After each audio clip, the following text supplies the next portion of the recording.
মানবদেহের সবচেয়ে গভীর অন্ধকার ছায়ায় একটি নীরব লড়াই শেষের দিকে এগিয়ে যাচ্ছে। প্রতি সেকেন্ডে আপনার শরীর নিঃসিদ্ধান্ত নেয় কি বেঁচে থাকবে আর কি মুছে ফেলতে হবে। ভোজ শেষ, পুষ্টিগুলি ইতিমধ্যেই গ্রহণ করা হয়েছে, উজ্জ্বল রক্তধারায় শোষিত হয়েছে। যা বাকি থাকে তা ভিন্ন কিছু, ভারী, অন্ধকার এবং অপ্রয়োজনীয়।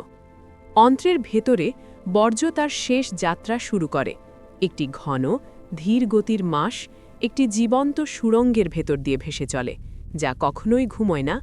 দেয়ালগুলি সংকুচিত হয়, স্পন্দিত হয়, নীরব দৃঢ়তায় সামনে ঠেলে দেয়। এটি আর হজম নয়, এটি নিষ্কাশন। বৃহদন্ত্র জেগে ওঠে, একটি ধীর গতির দৈত্যের মতো। পানি শোষিত হয়ে যায়, অণু অণু করে বর্জ্যকে আরও ঘন, আরও ঠান্ডা, আরও বাস্তব করে তোলে। পরিবেশ আরও অন্ধকার হয়ে ওঠে, চলাচল আরও পরিকল্পিত হয়ে যায়। এখানে কোটি কোটি অণুজীব সক্রিয় হয়, নীরব কর্মী, যারা অবশিষ্ট অংশ ভেঙে ফেলে।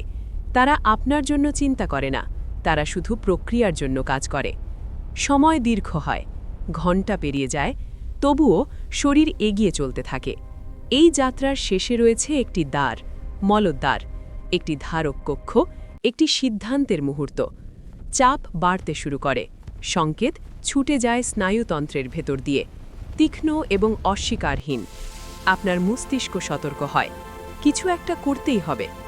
ভিতরে শরীর নিয়ন্ত্রণ ধরে রাখে, কিন্তু চিরকাল নয়। তারপর আসে সেই মুহূর্ত, একটি সমন্বিত মুক্তি। পেশিগুলি শিথিল হয়, পথ খুলে যায়, বর্জ্য বেরিয়ে যায়, নীরবে, দক্ষতার সাথে, কোনো আড়ম্বর ছাড়াই। যা একসময় আপনার অংশ ছিল, এখন আর নেই, সিস্টেম থেকে মুছে ফেলা হয়েছে। আর ঠিক এভাবেই শরীর নিজেকে পুনরায় সেট করে, পরিষ্কার, ভারসাম্যপূর্ণ, আবার শুরু করার জন্য প্রস্তুত। কারণ টিকে থাকা শুধু আপনি কি গ্রহণ করেন তার উপর নির্ভর করে না, বরং আপনি কি ছেড়ে দেন তার উপরও নির্ভর করে। জীবনের নীরব যন্ত্রে বর্জ্যেরও একটি উদ্দেশ্য আছে, আমাদের মনে করিয়ে দেয় ছেড়ে দেওয়াই আমাদের বাঁচিয়ে রাখে।